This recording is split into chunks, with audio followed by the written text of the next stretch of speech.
Hello, and welcome to GHN's first presidential debate and the third presidential debate, I believe. Second. Oh, it's the second presidential debate we have seen.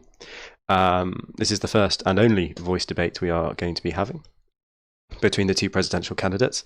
Those two presidential candidates being Vice President Lucas. Say hello, Lucas. Hello. And Secretary Lilburn. Say hello, Lilburn. Hello. We're going to get right into this because we are running a little behind. But just before we do, I'm going to go through the structure of today's debate. Everybody will have 1 minute 30 to respond to the questions, and then a 30-second rebuttal if needed. I can allow more time afterwards if I believe there is more debate to be had on that topic at that time. The structure of the debate will be 6 segments. Each segment will have 4 questions. And these will be on topical issues. And then there will be a directed segment. This segment will contain 6 issues, 3 pointed towards each candidate directly. Both candidates are allowed to comment on these, but the question is 100% directed towards one of the 2 candidates. We shall begin and end with opening and closing statements. And we will begin with opening statements now with Lucas starting the opening statements. So, Vice President Lucas, take it away. All right. I'd first obviously like to thank Hall for agreeing to moderate and stream the debate, as well as Lilburn for showing up. I know there's a big time difference between here in England. Now it's a big problem. So this is the last presidential debate for the election tomorrow. And this hopefully this could make or break either of us. So there is a lot of pressure on here. Basically, I'm looking forward to tonight to hopefully get more in depth. As its voice, it's easier to debate, get more in depth into our platforms, into our policies, and our plans for our country, as well as working with other parties. As the one on Wednesday was only about 2 hours as well.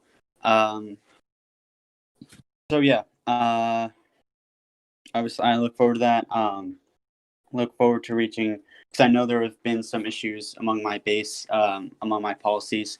People have been calling my policies too liberal in the Republican Party, especially the conservative wing. So I'm hoping tonight to win your support back.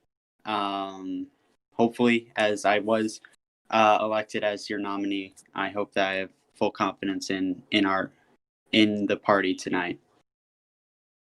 All right, and that's my opening statement there. Okay, we'll move over to Lilburn. It's 2 minutes 50. 2 minutes 30 on your opening statement, Lilburn. Thank you, Mr. Chair. Good afternoon, GHN. Good afternoon, Virtual Congress. I'm very excited to be here today to showcase our transpartisan platform for a better America. I believe we have a platform which has something for everyone and that is achievable within 1 term of office. A platform of fiscal responsibility, of reasoned, common sense social policy, and a clear plan to begin building a stable, fair, and sustainable economy that we could all be proud of, regardless of party or political affiliation. This debate at the end of the day is not for us, the candidates, but for you, the people listening. This is an opportunity for me to put aside your doubts, to clarify and correct, and give you the facts to allow you to make an informed decision on who to vote for this election. I would also like to thank Mr. Hull for agreeing to chair, and I encourage all of you listening to allow me the opportunity to put forward my case as to why I believe our platform and our ticket will be the best for America. I look forward to the next 2 hours of fair and reasoned debate on the issues, so please, let's crack on. Okay, thank you. We will start with our first topic tonight. This first topic will be foreign policy. And Lilburn is to answer the first question. There'll be 1 minute 30 on this for you. How will you approach strengthening current relationships with our allies? 1 minute 30. So I think the issue at the minute currently with our relationship with our allies is that our allies have become a little complacent. We as America have viewed ourselves very much as a world police, and as such have antagonized an awful lot of people in doing so. But also the downside of that is that our allies across the globe, particularly our NATO allies, have fell into complacency and are not paying their fair share of the military funding of that alliance. Now, this is causing our military budget to skyrocket. It's costing the American taxpayer, and on top of that, it means that our NATO allies aren't fully behind what we're doing.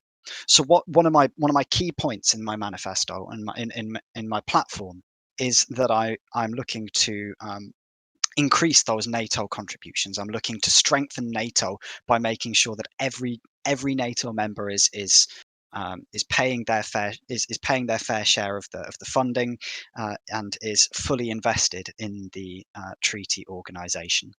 I'd also look at strengthening 20 seconds. I'd also look at strengthening our ties with nations across the globe through international cooperation on clamping down on tax avoidance, which globally costs countries trillions in revenue each year. Thank you, Secretary Wilburn. Same question to you, Mr. Vice President. If you want a reminder of it, it is how will you approach strengthening our current relationships with our allies? All right. So I personally think that we basically have two areas of the world where we have to focus on our allies. And I would argue equally as important. Europe and NATO, as Ms. Lilburn stated, but also Asia, which is, I would argue, at this point in time, especially with recent current events, is more important in our focus, especially around countries and allies around China, especially our allies in South Korea, Taiwan, India, as well as others. And I personally think that we need to make sure that we are behind our allies 100%. Because if our allies don't feel protected, especially against aggressive nations like China, then how are we allies with them, right? So I personally have a plan in strengthening our allies through diplomacy, making sure that our military is behind our allies 100%.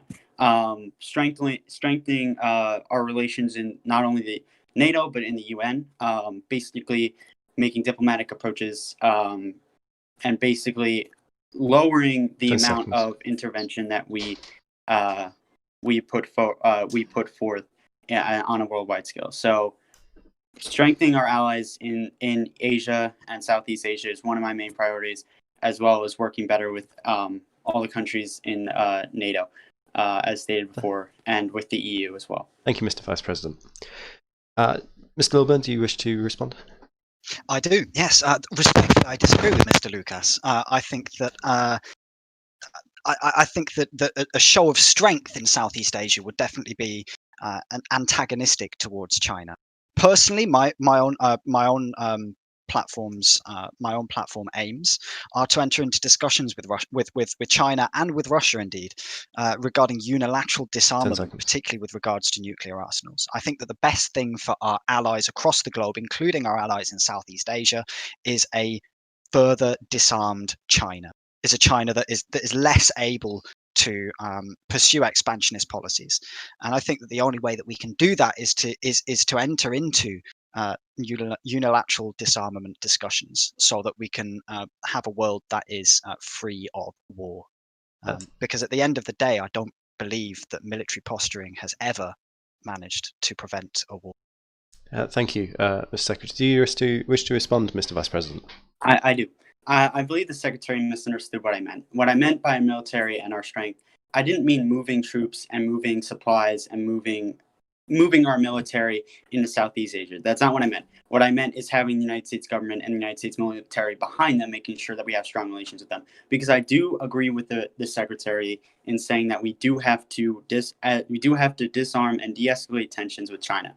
My plan to do that, as stated in my platform, and as the work I've done helping current Secretary of State, Secretary of Defense, and the President in doing is our China policy, which is basically bringing China to the table, especially because they have shown to be aggressive in not only Asia, but also in Pakistan and India, where they have a major interest in teaming up with Pakistan against India, as we saw aggression there over these past few months.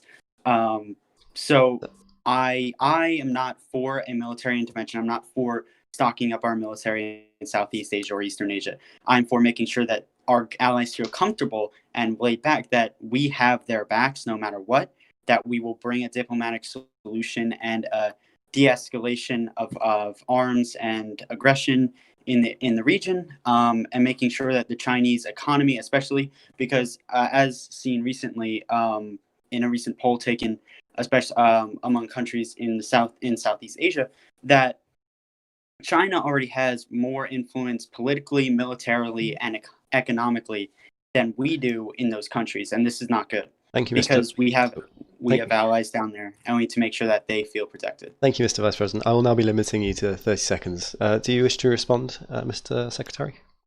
Only very briefly. It appears that we have fairly similar policies towards our foreign policy, to be perfectly honest.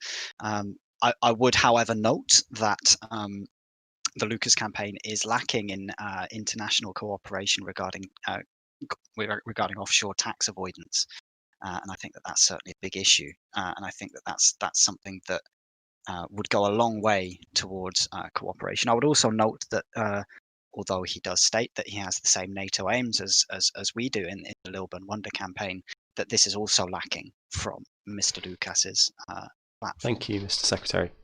Do you wish to respond, Mr. Lucas? Sorry, Mr. Vice President.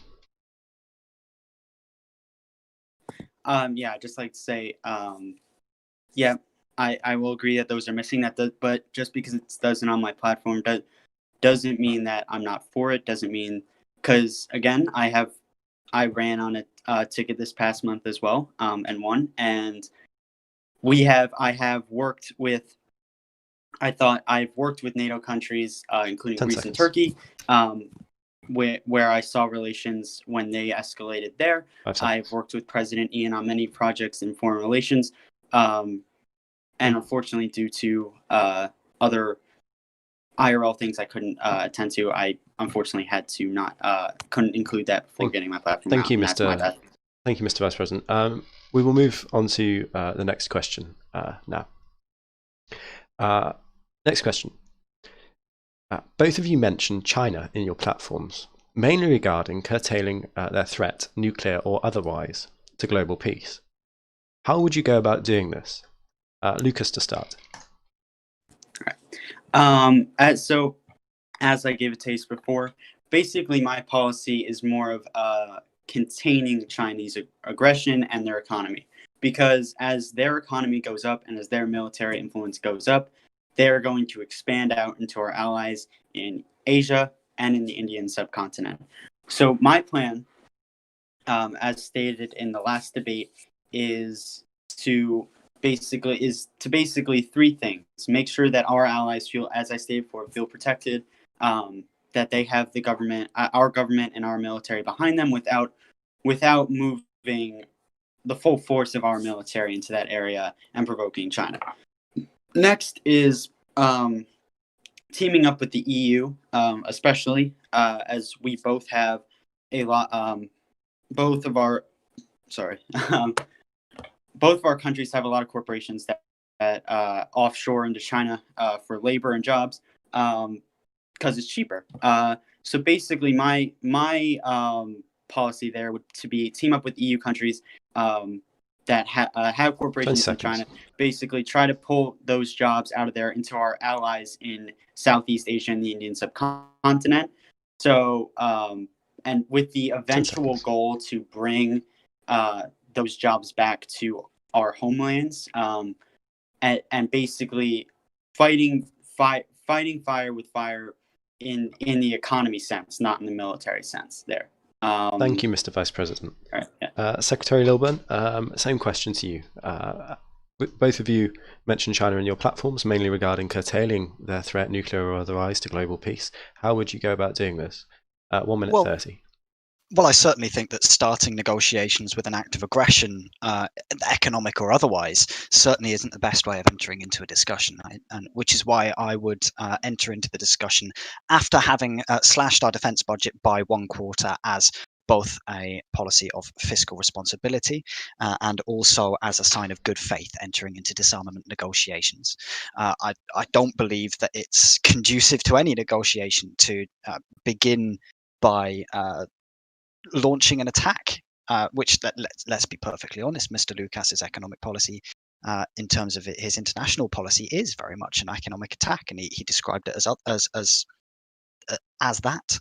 And so I think that it's very important that we tread softly here. It's very important that we tread carefully, and that if we are actually looking to have a disarmed and a cooperative China on an international scale, we do need to be showing that we're entering into these discussions with good faith and are not saber rattling. Thank you, Mr. Secretary. Mr. Vice President, do you wish to respond? Yes, I do. 30 seconds. Well, I do agree with you that it may sound as an attack on China, but basically being too letting China do too much has led in the past, and as I've stated before in recent polling in Southeastern Asian countries, they're just going to continue unless we actually come at them with not a threat, right, but more of like, look, we are going to do this. We are going to entice our corporations to move out of your country, but 5 we're seconds. All right, I'm just going to stop there. Thank you, Mr. Vice President. Mr. Secretary, do you wish to respond? I'm merely a little bit baffled, to be perfectly honest, that Mr. Lucas feels he's able to strong-arm one of the top 5 world superpowers. I think that that's an incredibly over-ambitious policy, and I think that we need to be realistic when it comes to diplomacy. Thank you. Do you wish to respond, Mr. Lucas? Sorry, Mr. Vice President. So I don't really think it's strong-arming China. That's not, again, I have been in negotiations. I have been in talks with the current president, which our main focus throughout our campaign and throughout our administration has been foreign policy. And we have talked to the Chinese leaders before. We've talked to leadership around that area, and we're still working on that to work on diplomatic solutions. Again, I'm not focusing on strong-arming China. I'm focusing on diplomatic relations with every country, especially China, as they are our biggest threat militarily and economically and in influence in Southeastern Asian countries. So I would not call it strong-arming, even though my opponent would say it is. Thank you. But it's more of just coming to the table, coming to an agreement. I know it may not sound that way, but that's my goal in the end. Thank you, Mr. As seen in this administration. Thank you, Mr. Vice President. Mr. Secretary, do you wish to respond? I think we're going around in circles here, Mr. Chair, and I think it'd be best to move on. Okay. So we're moving on to question 3 now. As we all know, sorry, 1 second. As we all know, foreign policy is not just about geopolitical issues. What will you do on the world stage to help combat climate change? It is Mr. Lilburn to start. 1 minute 30. Well, I do think it's worth noting, especially considering that I've pointed it out in my opponent, that we don't actually have anything on the world stage regarding regarding environmental cooperation. I think that the reason for this is because our platform is drawn up to be what we believe is achievable within 1 term. And so we do have plenty of domestic environmental policy, and we aim to be free. We aim to carry out the previously stated aims to be free of fossil fuels by 2050. However, we don't have any any plans for cooperation regarding that on the international stage. Thank you, Mr. Secretary. Mr. Vice President, 1 minute 30 to you. All right. So I agree with the Secretary in saying that I personally do not think that. A united world fight against climate change is totally achievable in one term. It is achievable down the road, but we can set examples for future administrations, for future generations to follow, to start to cooperate on a world scale. So one, as we have stated on our platform, and as I wrote on with Ian back in September, was basically enticing corporations that emit a lot of fossil fuels, emit a lot of greenhouse gases into our environment, basically enticing them through tax cuts, all that good stuff, to lower their carbon footprint. And I think that, especially with transnational corporations, this could work as well. Basically, because 30 seconds. Corporations that use big factories that emit this, often offshore. So I think if we start off with a domestic policy for corporations, enticing them with these good benefits, that they will start to flow out to their international plants, and I think that would be the start of a good policy and a good earth for all of us. Thank you, Mr. Vice President. Do you wish to respond at all, Mr. Secretary? No, I think it's quite nice to have a point that we agree on. Okay. Moving on to question 4. How will you combat? How will you combat the spreading influence of what former candidate Dixon described as an axis of evil, which includes nations of Iran, Russia, China, and North Korea? Lucas, you'd start with 1.5 minutes. All right. So, as my former opponent stated, that he believes that these 4 nations are an axis of evil. The influence of I think Iran, was it, or Iraq?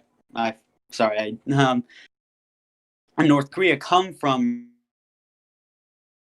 Russia and China, the 2 big proponents in the Eurasian area there. And again, I think that this just boils down to it would be the same as my China policy, except obviously now we have 2 world leaders to deal with, and in the case even 3 with North Korea and 4 with Iran. So I think diplomacy in there is even more important than it would be with just China, because we have to learn to contain and work with. We have to accept that we're not going to always get what we want out of these talks, out of these negotiations. So I think that compromising with these countries is best for now, right? That's achievable during our term. Compromising and through diplomacy, basically de-escalating tensions within these 4 countries, starting with Russia and China. Thank you, Mr. Vice President. Secretary Lilburn, same question to you. Well, I certainly agree with my opponent that it's very important to de-escalate these tensions there. And I would echo his statement that diplomacy is the best way forward regarding this. However, I would very much like to push the idea that actually Iran should be involved in nuclear disarmament discussions.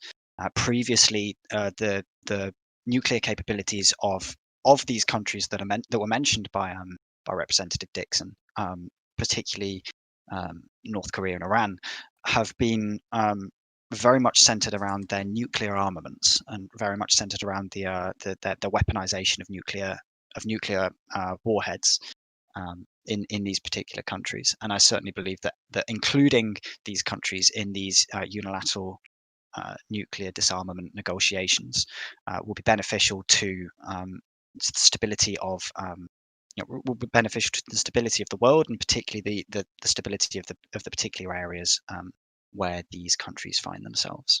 Thank you. Mr. Vice President, do you wish to respond? Oh no, I agree. I was not referring to nuclear power, nuclear weapons there. I apologize for that. I do agree, because as we've seen, North Korea does have reportedly have weapons of mass destruction that are able to reach our coastlines. So I personally believe that bringing them, as well as Iran, who especially over the last 20, 30 years, has come to the forefront of nuclear nuclear top stage in the world, that though all four need to be involved in negotiations and diplomacy there. Thank you. And de-escalation. Thank you, Mr. Vice President. Do you wish to respond, Secretary Lilburn? No, I think it's very gracious of him to support my policy. Okay. So we have finished now with the foreign policy section of the debate. These issues may be brought up at a later date during the later sections again, or mixed in with other questions. We're now going to move on to a section called Controversial Issues. This section is basically what it says on the tin. It's all of the rather controversial issues placed into one category. The first person to answer will be Secretary Lilburn, and he will have 1 minute 30 to answer the following question. What is your stance towards the Israel-Palestine dispute, and do you put forwards any solutions? 1 minute 30 to respond. Good grief, Israel-Palestine. This is definitely not going to get solved in 2.5 minutes, but I will give it my very best shot. So during my tenure as Secretary of State, this is certainly something that I looked into, and it's certainly an issue that's not going to get solved overnight. Personally, I would very much like to see. I would very much like to see some sort of a solution where Israel and Palestine are both brought to the table on equal grounds, and where at any point in the Israel-Palestine negotiations, going into said negotiations, would have to be some sort of a clause to stop the occupation of the West Bank and to stop the ghettoization of the Gaza Strip. I don't believe that the Israeli occupation of Palestinian land is justified. However, neither do I believe that the Palestinian terrorist attacks against Israel are justified. I certainly don't think this is a one-sided issue, and I support the self-determination of both of these countries. That being said, I really don't think in the current climate, I don't think that there's a workable solution on the horizon. I think that Israel seems far too complacent in and far too comfortable in their position as they are at the minute as the occupying force in the region, and I think that Palestine is far too much on the back foot, but is also I'm also certainly concerned by some of the human rights abuses that we're seeing in Palestine as well, particularly their treatment of homosexuals and of and some of the human rights issues that we're seeing. Thank you, Secretary Lilburn. Mr. Vice President, do you wish to respond? Oh no, Mr. Vice President, same question. No. Yeah. So basically, as my opponent stated, that during his tenure as Secretary of State, that he looked into it. While he did have the power to actually do something, to act on it, however, we didn't see that. Basically, what my plan here is, I don't see this being solved in one term, but I could see this again, like in my policies with China and my policies with Mr. Dixon's axis of evil, basically setting an example and setting us down a path towards getting a plan done, getting a solution there. So I believe in a two-state solution. I believe that both Palestine and Israel have a right to that the land that Israel currently occupies. But we need to recognize terrorism, human rights violations, mass murder on both sides, Israel and Palestine. Basically, Israel containing Palestine, but with Palestine basically going up and blowing up buses and shooting people. It's a mess. But we need to entice both countries, basically bring them to the table, as I'm all about diplomacy, as I've helped with and I've done in the Ian administration, helping Ian out with this, basically working towards a two-state solution there, setting the example for future administrations. Thank you, Mr. Vice President. Do you wish to respond at all, Secretary Lilburn? Yes, absolutely. So, regarding a two-state solution, I'd certainly like to ask Mr. Lucas how he plans to divide these two states, because certainly any 50-50 solution would be rejected by Israel, who are perfectly happy to continue to occupy the land that they currently occupy, and are actually quite happy with the current state of affairs, and are quite, seem perfectly happy to continue unless any kind of an arrangement is proposed that specifically benefits them. Now, the flip side of that is that any arrangement that's proposed that specifically benefits Israel is very unlikely to be voted on and agreed upon by Palestine and the Palestinian authorities. Therefore, I certainly believe that Israel-Palestine is a catch-22 situation. I'd ask how Mr. Lucas plans to divide up the land of Israel-Palestine, and along which divide he proposes a two-state solution. Thank you, Secretary Lilburn. Mr. Vice President, do you wish to respond? Yeah. So as I said, I'm going to be setting an example. I plan to set an example for future administration.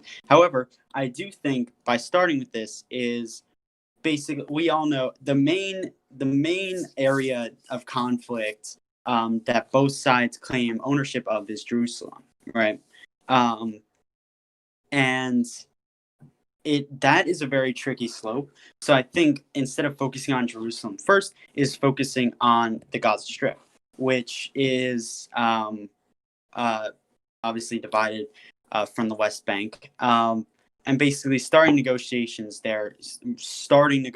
on who owns the Gaza Strip. Should it stay in Palestine, or should Israel take it over and Palestine gets something near the West Bank or more land for the West Bank. And again, the two-state solution is a very tricky one, and one that has been tried many times and has failed.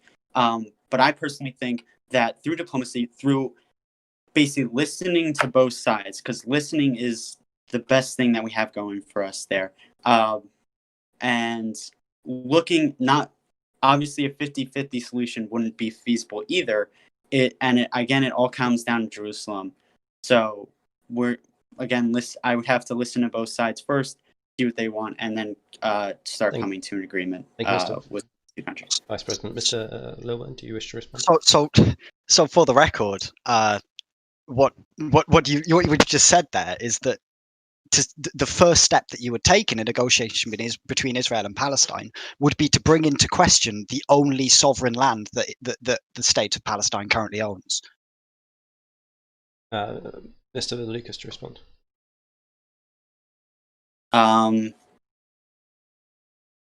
Wait. Sorry. What do you say? He kind of cut out. So you just said that to start off negotiations, the first thing that you would do would be to bring into question the ownership of the Gaza Strip, which is, for the record, the only sovereign land that the state of Israel owns.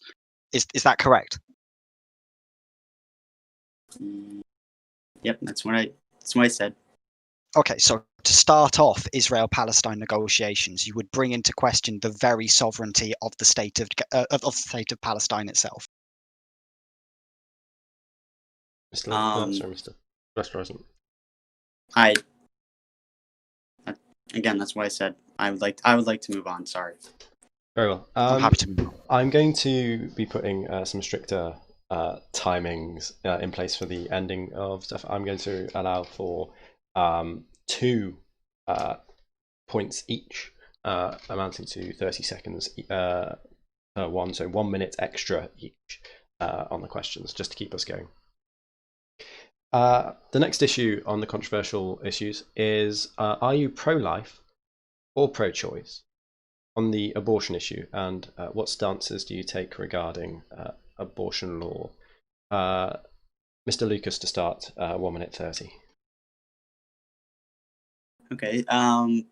So this is a policy that has actually got me in trouble with my own party, because I believe. Okay. All right.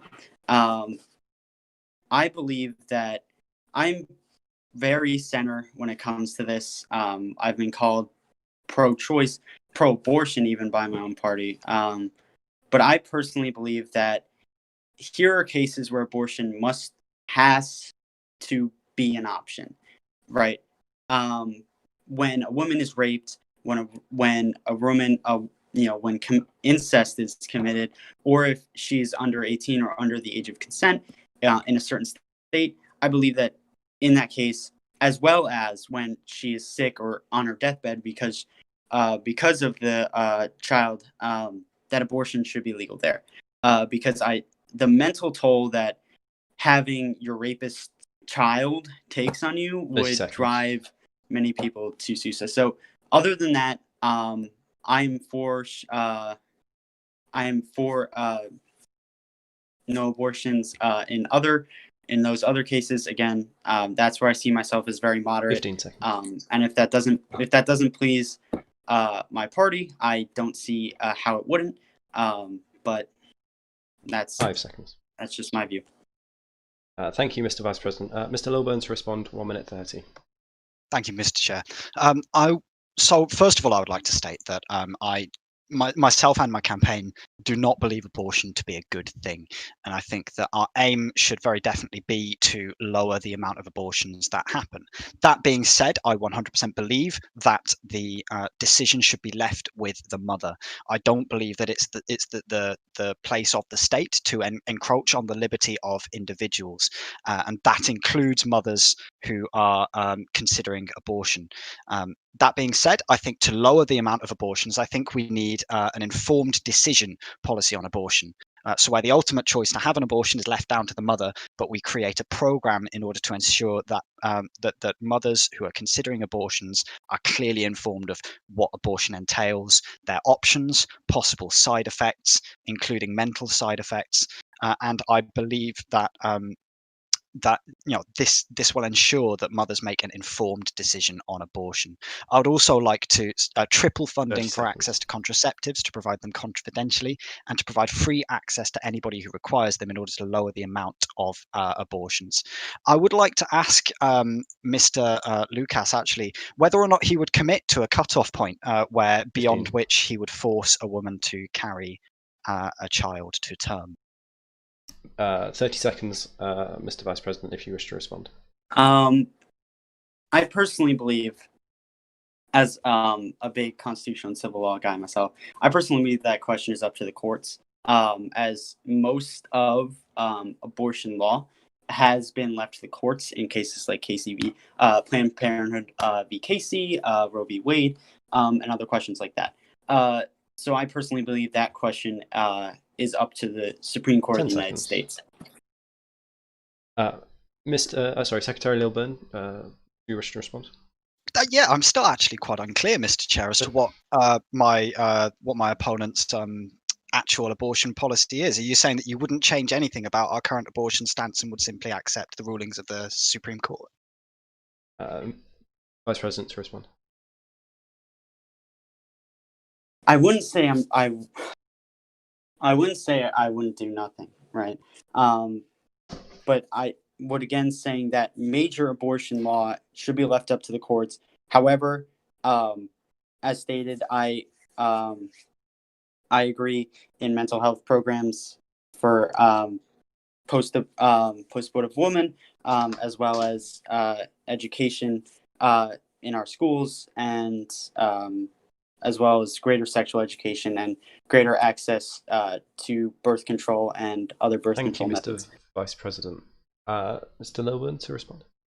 I'd like to point out that it's not up to the courts to make law, and I think that I would very much like, and I think it'd be for the benefit of the listeners who are listening along at the minute, for my opponent to make a to make a commitment or to make some sort of a stand on what he would do regarding abortion policy, because I simply don't accept that it's enough to say that you would leave it down to the courts.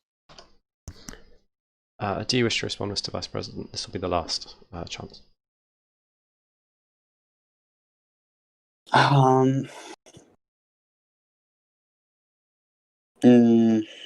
So no, let's move on. Okay. Moving on to the next question. What are your stances on Second Amendment rights and gun control? It is Mr. Lilburn to start. 1 minute 30. So, as with quite a lot that's in the that we're discussing today, this isn't something that's explicitly in the platform. But I would like to state that I am firmly a believer in the Second Amendment, which might surprise some, considering that I am in fact a lobster back. But I do fully support the right of Americans to own guns, and believe that the Second Amendment is certainly something that we should be continuing to enshrine.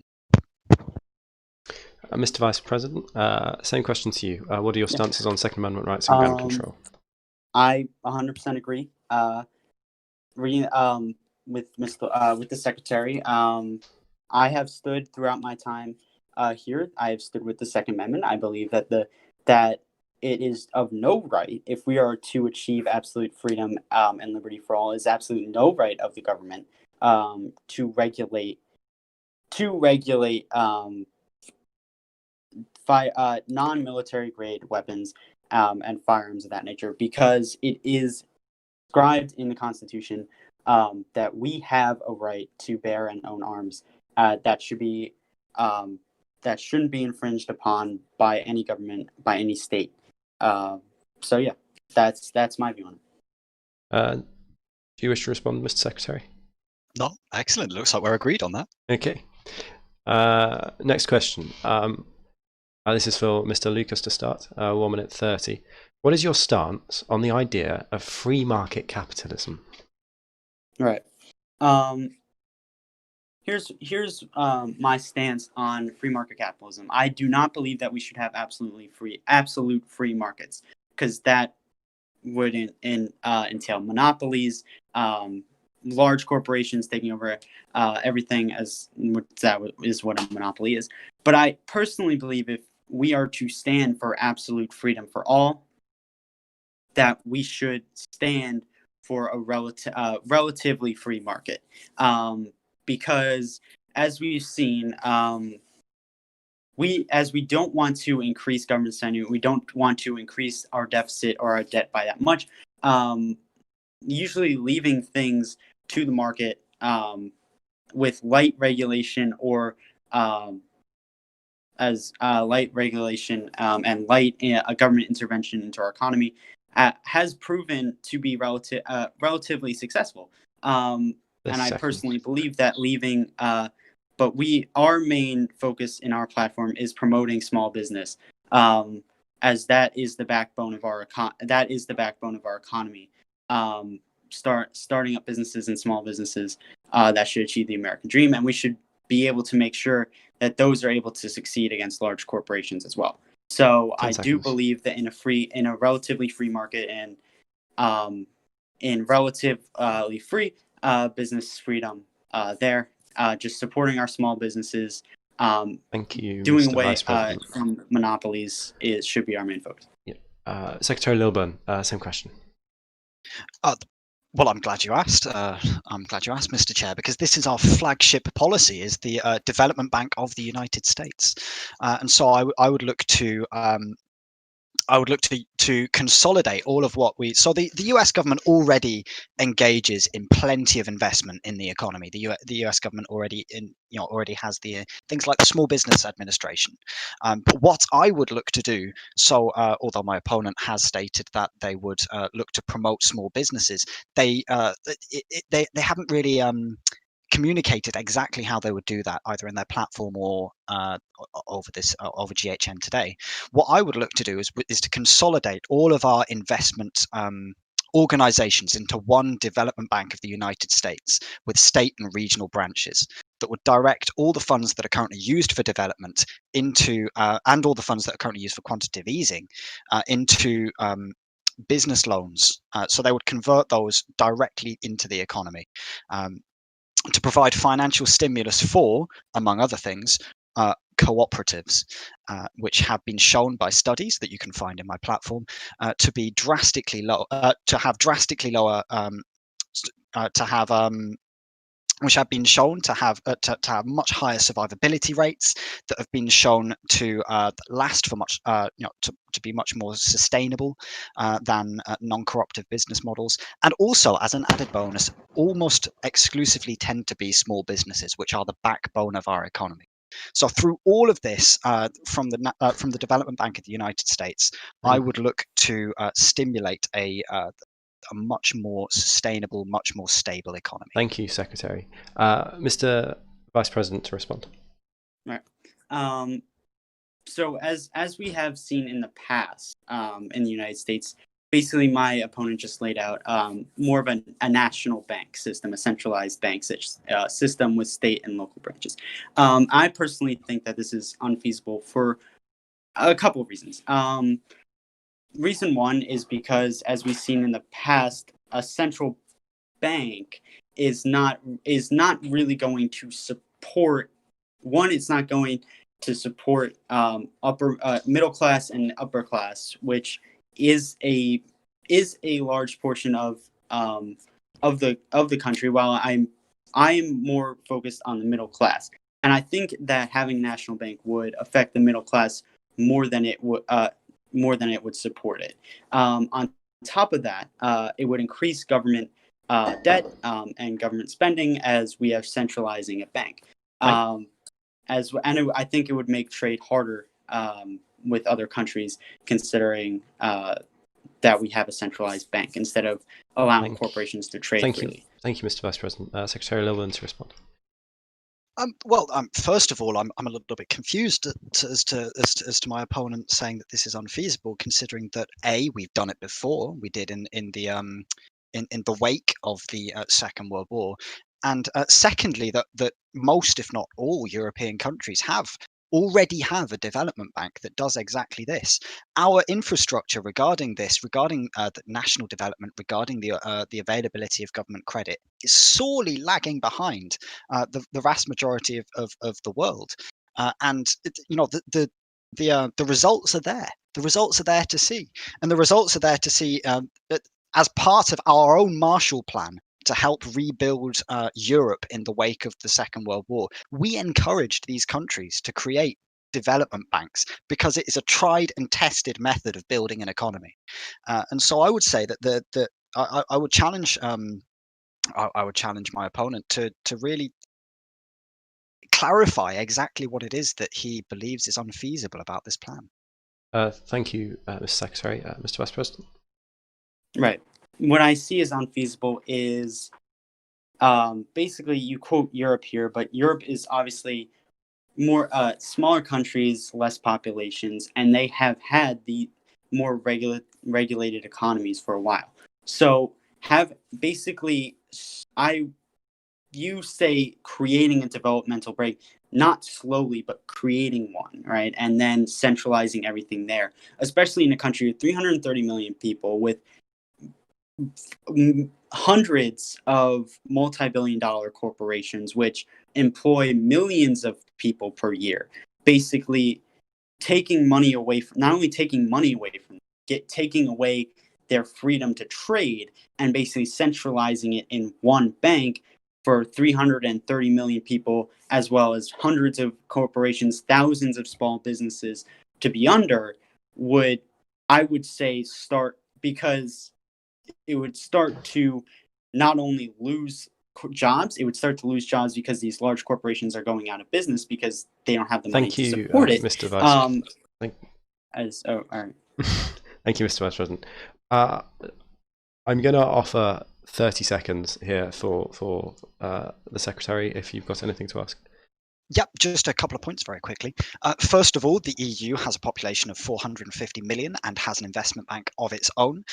Secondly, as I said earlier, we've done it before. As America, we have had a national investment bank in the wake of the Second World War that was centralized in exactly the method that I propose, that helped to rebuild our economy in the wake of the Second World War.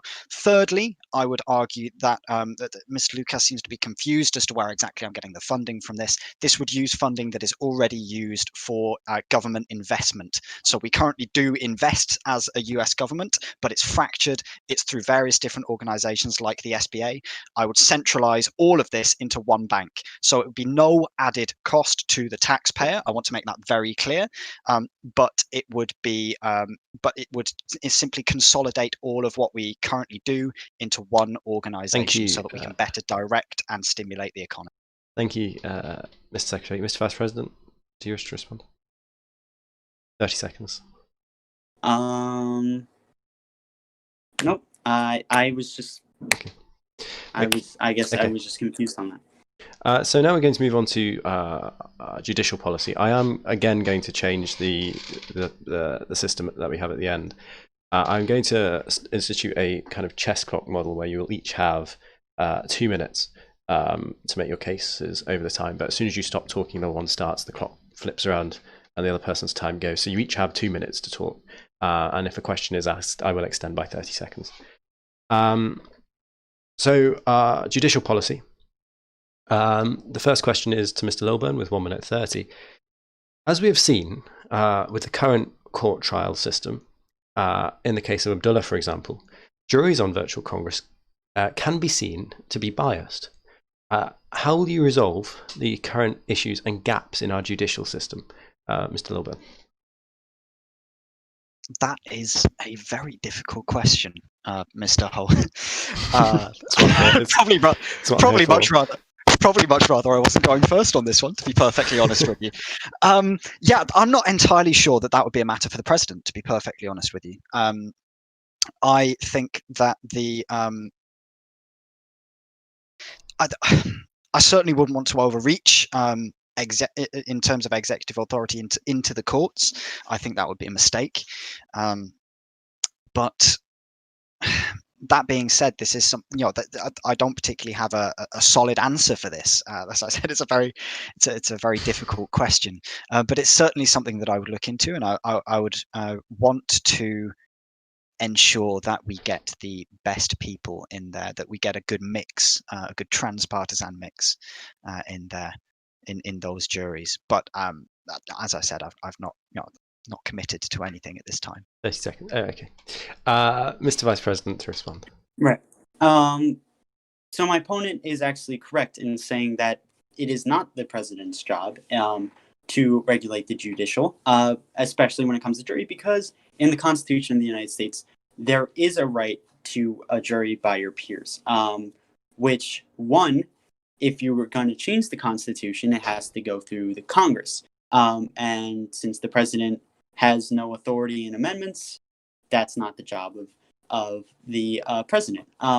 As well as jury selection processes in virtual Congress. From what I've seen, I think we only had one successful jury trial back in March. I think they were selected by the justices. So it again does not lie in the authority of the president. However, a jury is made, juries do have their biases. A jury is made for a more fair and free trial, as our founding fathers described in the Constitution. And since that power lies in the judicial branch of government, it is not the president's job to change the Constitution of the United States. So that would lie in other branches of government. Do you wish to respond, Mr. Secretary? No, thank you. I think that said it all, really. Okay. This question is Mr. Lucas to start with, 1 minute 30. You've both mentioned prison reforms within your platforms. Could you outline this, and do you think a free market or state-run approach is better for rehabilitation and general safety of our prisoners and decreasing reoffending rates? Mr. Lucas to start. As private prisons have already been abolished in BC long ago,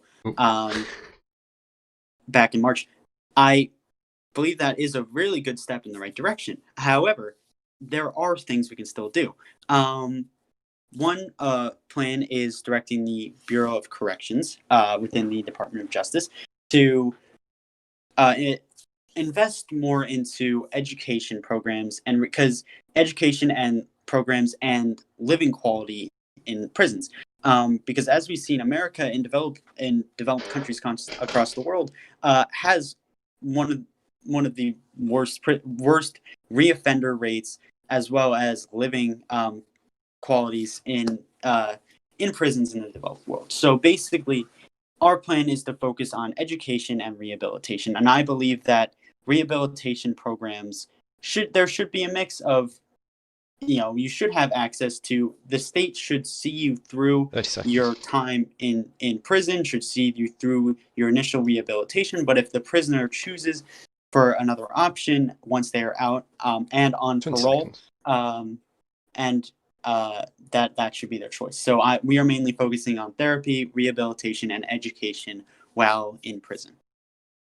Thank you, Mr. Vice President. Secretary Lilburn to respond. 1 minute 30. Excellent. So I'd certainly agree with what my opponent has said there. But for ourselves personally, and what we would look to achieve in the coming term, what we'd look to achieve is that rather than begin forging I believe that before we start to forge a rehabilitatory prison system, we first need to root out the systemic issues that are in our current prison system, which there still are, despite the fact that we have ended private prisons.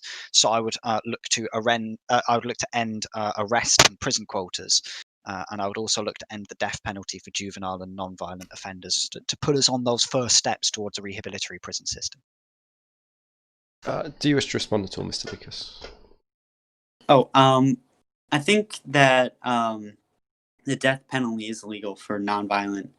I think it's illegal, like even before virtual Congress, for juvenile and nonviolent offenders. I think that's actually statute and a United States code.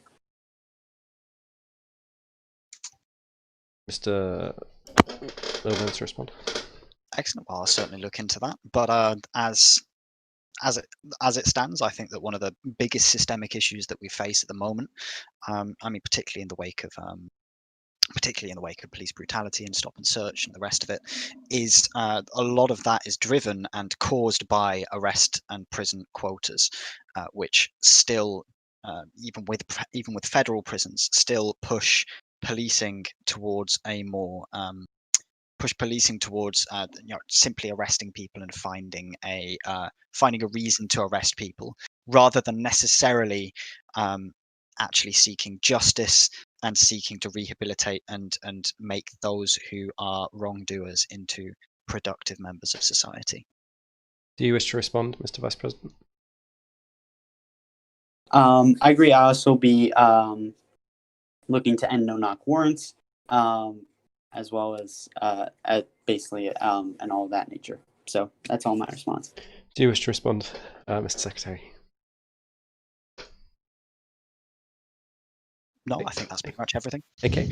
The next question is for Lilburn to start. It's 1 minute 30. Over the past few years, there have been a number of groups calling for a reduction in police budgets and more financial support for community groups and community programs. What's your view on this? Lilburn, 1 minute 30. So, first of all, as we've been doing with all of the policies that we've been discussing today, I think it's worth noting that this is not something that is in my platform. This is not something that I would be looking to implement in the term moving forward. That being said, I would completely and utterly be behind the idea of defund and divest. So the idea that actually social programs are far more effective in cutting out crime at its root than a stop and search and punitive policing measures. So the term moving forward, I would be looking to cut down on the punitive policing measures, but this does not necessarily mean that I will be looking to defund and divest the police in the term moving forward. However, it is something that I would be looking to do in future. It's something that I'll be looking to push for in future. Vice President Lucas, same question. What was the question? The question was, over the past few years, there have been a number of groups calling for the reduction in police budgets and more support, financial support for community groups and community programs. What is your view on this? All right. So I personally believe that it's not a matter of defunding. It's a matter of education and ending systematic racism and just racism in general that can exist in our law enforcement. So I would be for actually putting funds forward and creating programs basically for police officers and officers of the law to be educated against systematic racism and basically more sensitivity 30 towards seconds. these groups. And yeah. Okay, Mr. Secretary.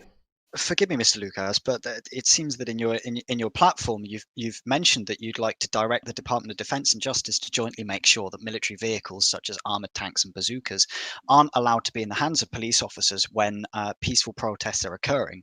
That sounds an awful lot like you're defunding the police to me, because you're taking away the military grade equipment that the police has. You've also said that it's a matter of education and not defunding. How would you pay for that education? Where's that money going to come from to pay for that education? Because that sounds an awful lot like divestment from the police force to me. Mr. Lucas, Vice President Lucas, to respond. So yes, we personally believe that if the citizens of the United States aren't able to have military grade weapons and vehicles, then the police should not have military grade weapons and vehicles. And yes, basically cutting those programs and then redirecting those funds into education programs and programs of those natures. You don't necessarily have to defund them. It's just redirecting all the money that we've saved up into those programs. And if there's a surplus, then we obviously don't need that much more money for that. Secretary Lowland to respond. So for the record, and for everybody listening as well, defund and this is exactly what defund and divest means. The Vice President here is proposing that we defund the military aspect of the police and that we instead divest those funds into education. This is very clear cut defund and divest, and I'm very glad that Mr. Lucas has made that clear over GHN today. The Vice President to respond. Yeah, I don't have a response. Okay, we'll move to the next question. Yeah, why not? The idea of this is for Lucas, 1 minute 30. The idea of introducing district courts has been thrown around alongside the idea of bringing back governors and establishing state legislatures. Do you support this push, and will you help legislation, whether that be bills or constitutional amendments? I know we've said that you don't have much sway, but you do have an influential say on constitutional amendments. Do you support the push of these, pushing these entities to pass? Lucas, 1 minute 30. All right.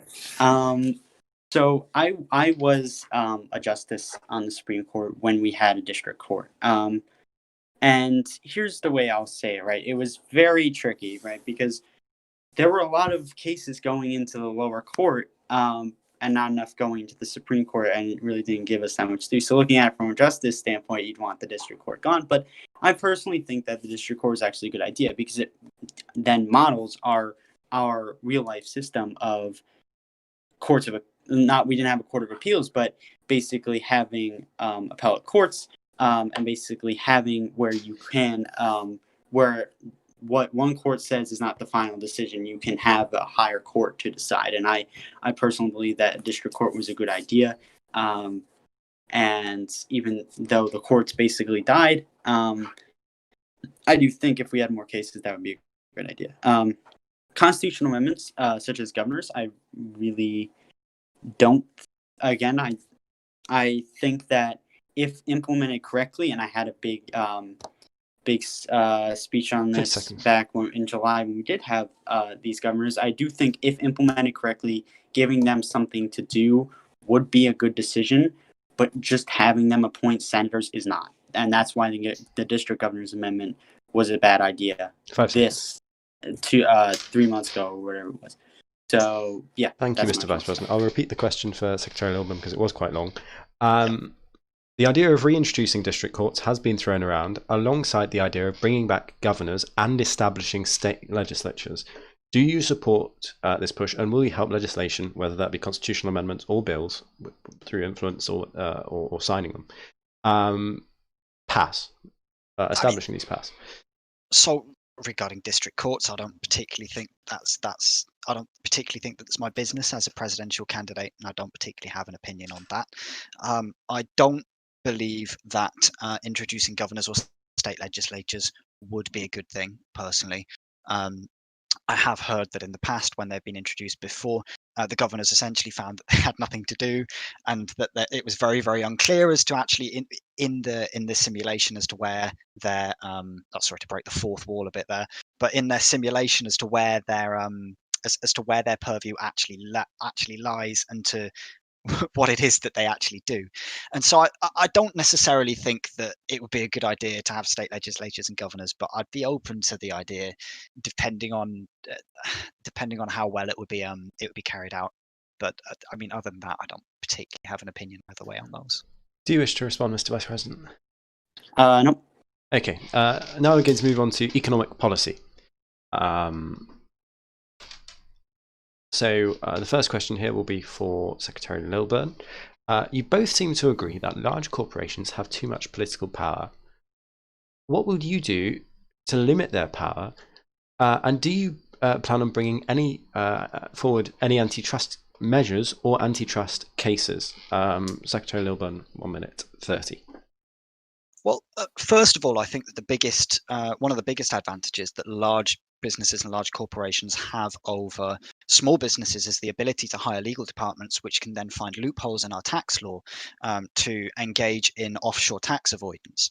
So the first rung on my supporting small businesses against the sort of the big corporate the big sharks in the small pond is to clamp down on this offshore tax avoidance, which gives large companies a clear advantage over smaller ones, and an unfair advantage over smaller ones as well, as well as costing us quite a lot in revenue. Secondly, the Development Bank of the United States, with the state and regional branches, will direct financial stimulus directly to smaller businesses, and will give loans and credit at competitive rates to allow small businesses to have that opportunity to compete and to introduce more competition into the economy, which can only be a good thing.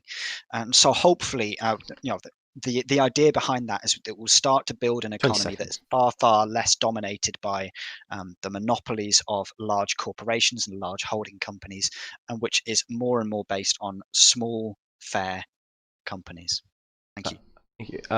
Mr. Vice President, do you want me to repeat the question? Yes, please. You both seem to agree that large corporations have too much political power.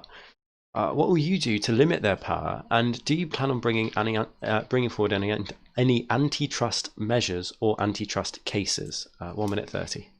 All right.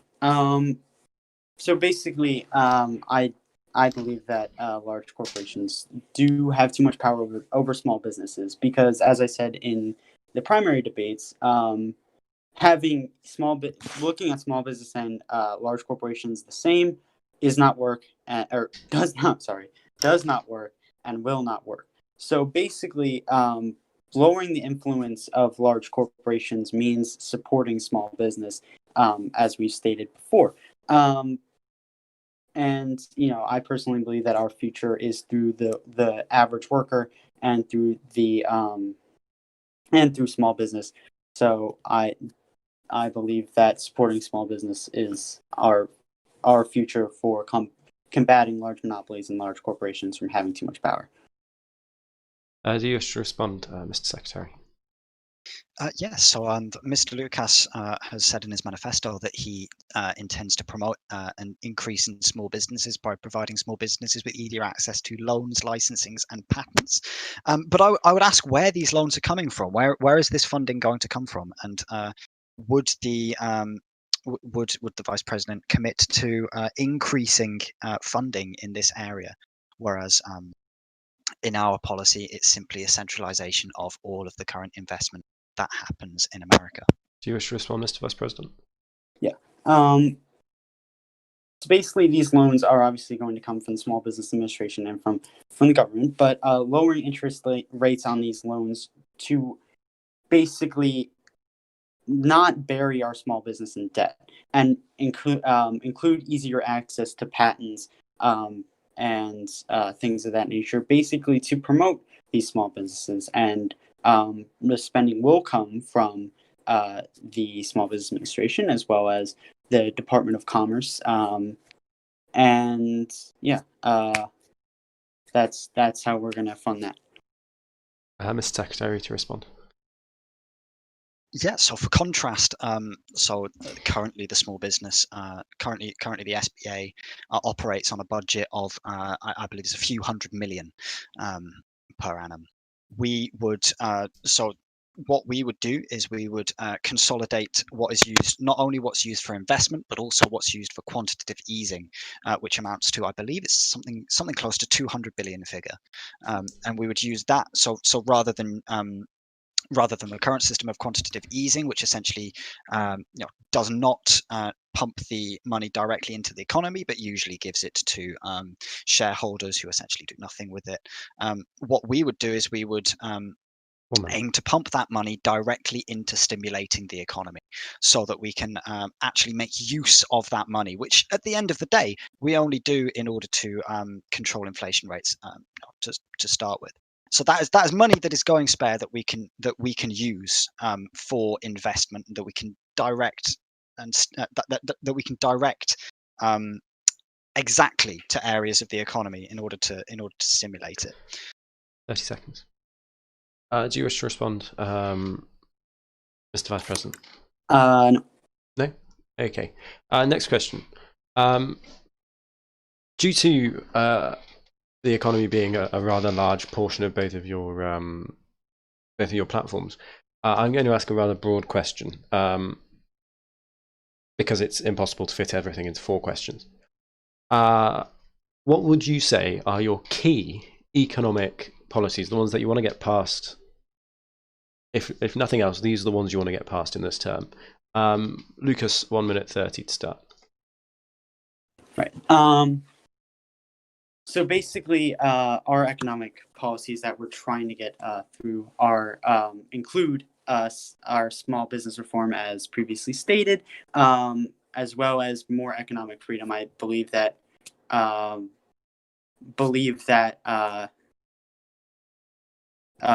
that economic freedom, that relative economic freedom, is the way for our society and our country to survive and thrive.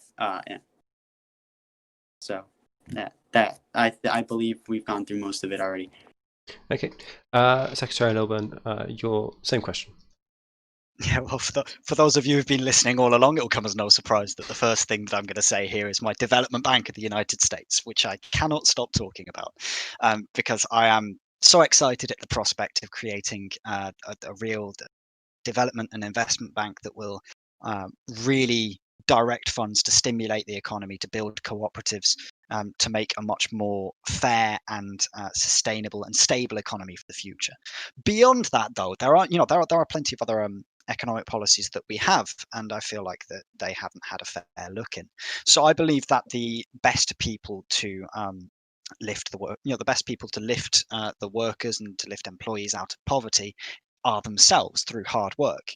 And I believe that the best way of doing that is through collective bargaining, through unions, for when the workers, for when employees themselves actually negotiate with the bosses for fair pay.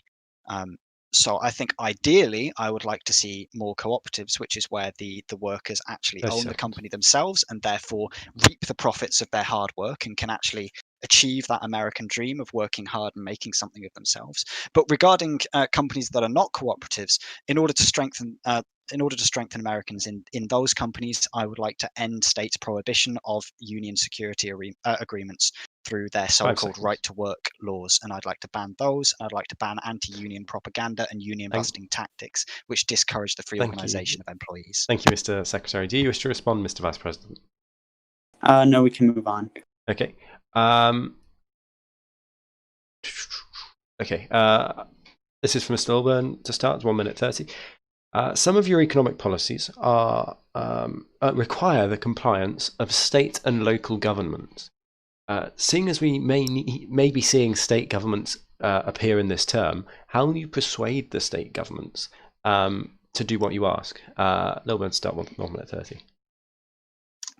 So regarding the Development Bank of the United States with the state and regional branches, so the Development Bank would be a quasi-autonomous organization, and so it would not necessarily be under the direct control of the federal government, but would be directed by the federal government. And so the federal government would be able to say, for example, that we want more investment in cooperatives, but exactly how that is done would be down to the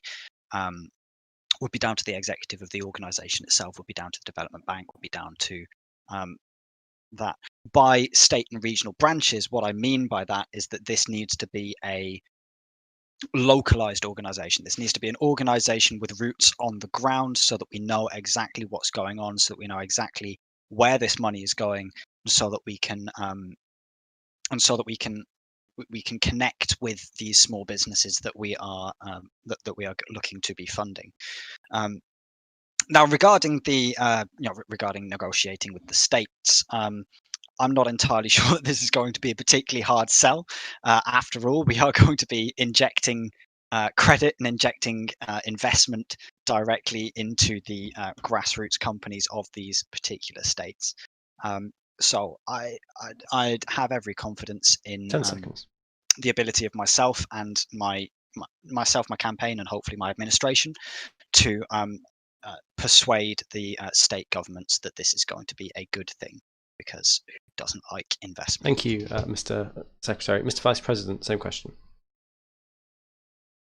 Sorry, what was the question? Some of your economic policies require the compliance of state and local governments. Seeing as we may be seeing state governments this term, how will you persuade state governments to do what you ask? Right. So, as I'm a big fan and a big believer of the Constitution, I believe that there are 3 levels of government in the United States, but I believe that the federal has a line drawn with the state governments in many different issues. But the economy is one where the federal government has given itself a lot of power, and I personally believe that working compliance with state governments will be relatively easy as long as we don't overstep. 30 seconds.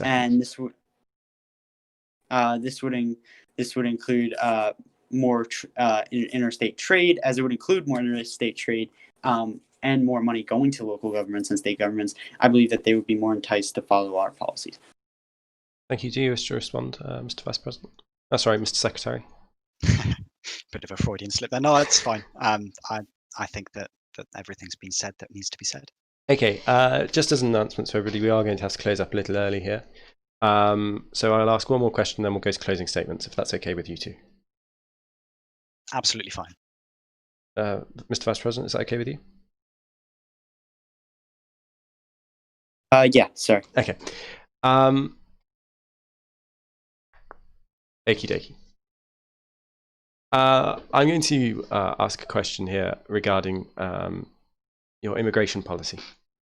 I've just moved down the list a little bit. You both seem to agree on increasing the number of immigrants and citizens of this coming in. Sorry, to some this could be seen as a controversial view. How do you plan on treating illegal immigration into the United States? Lilburn, to start with 1 minute 30. So regarding illegal immigration, I think that that for a start, as with the other policies that I've mentioned, it's worth mentioning. This isn't in my platform, but I think that I think it's worth noting that for illegal immigration, the vast majority of illegal immigrants come here legally with a visa and simply overstay the visa, which makes solving illegal immigration problematic. It makes it very difficult to track down people because you'd essentially have to have an enlarged bureaucracy that was constantly tracking when people's visas are expiring, where these people are, and would then have to be sent to track them down as and when their visas expire.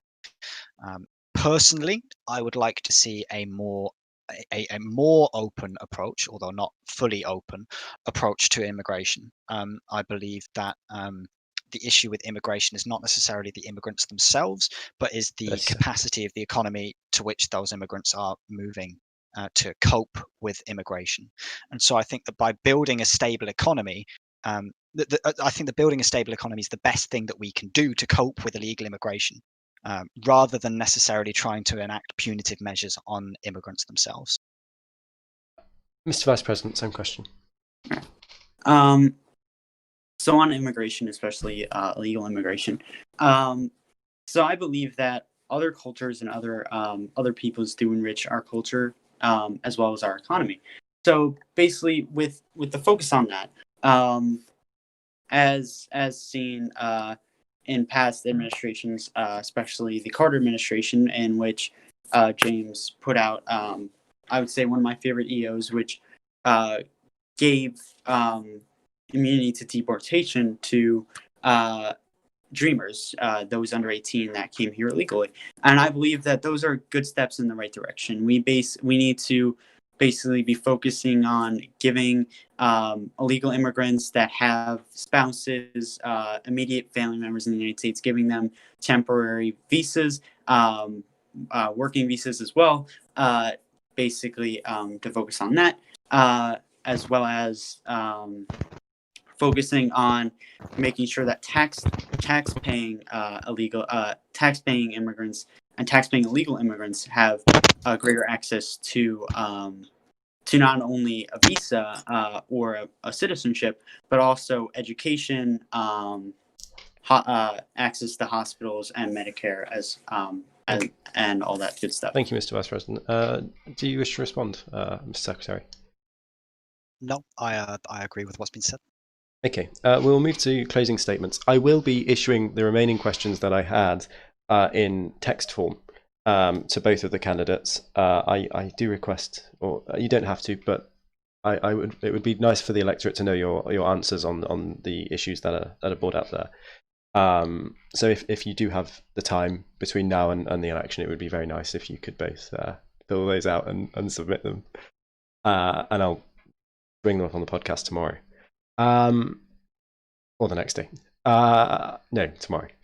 Sorry. So over to closing statements. Mr. Lilburn came second the first time, so it is you to kick off. Excellent. Thank you very much. I'm running for president because I believe if we all rally together, we can build a better America. An America which would push for cooperation on a global scale, taking the first steps in ending this vanity of nations that's taken us to the brink of nuclear apocalypse.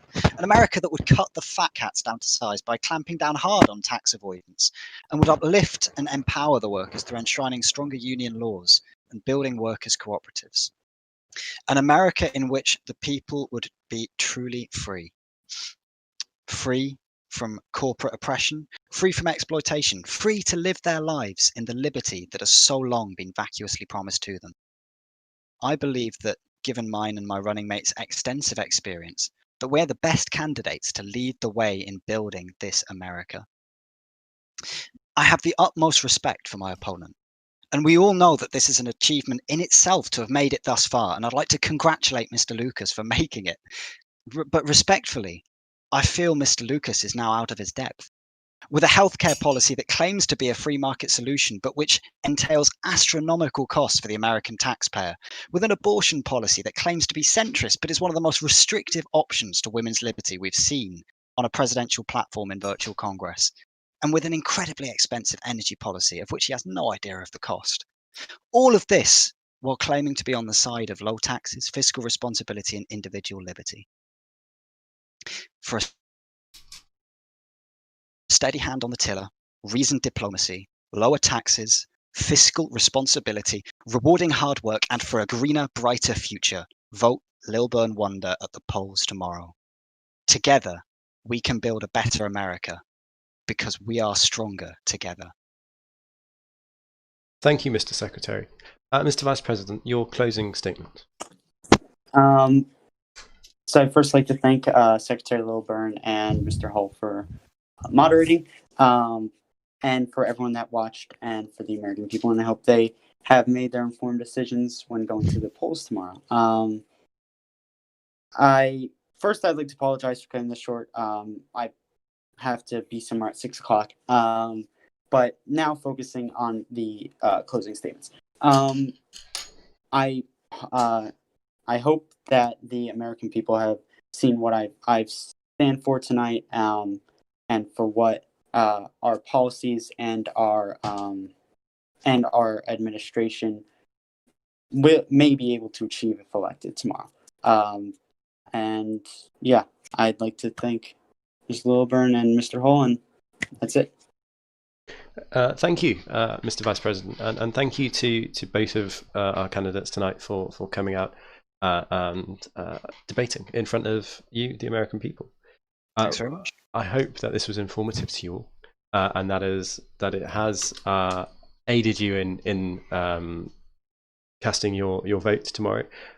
I mean, we all know the only way a healthy democracy can survive is if everybody is informed. So I would like to thank Secretary Lilburn. Thank you. Thanks very much. And the Vice President for coming tonight. Yep, thank you. There will be a GHN podcast following this in about half an hour. Unlike when I said it last time, it will actually happen. And we will be releasing a poll asking a number of questions regarding tonight's debate. Again, I would like to stress I am going to release the rest of the questions to the candidates. It's up to them whether they write answers to them or not. But that's all I can do. And I'd like to, as I've said, thank them for being here. Thank you for watching. And I've just pulled some stuff off my wall. Thank you. I'll see you in half an hour. Good night. Good night. Where's the end button? There it is.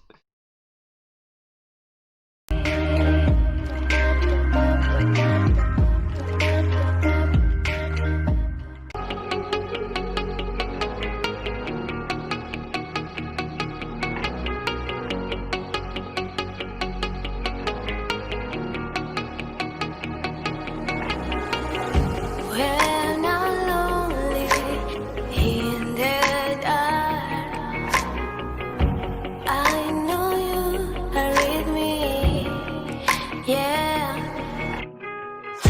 Don't you see that I need you so much?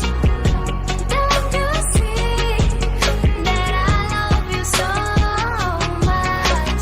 Oh na na na na, oh na na na na, darling, I need your love. Oh na na na na, oh na na na na, darling, I need your love.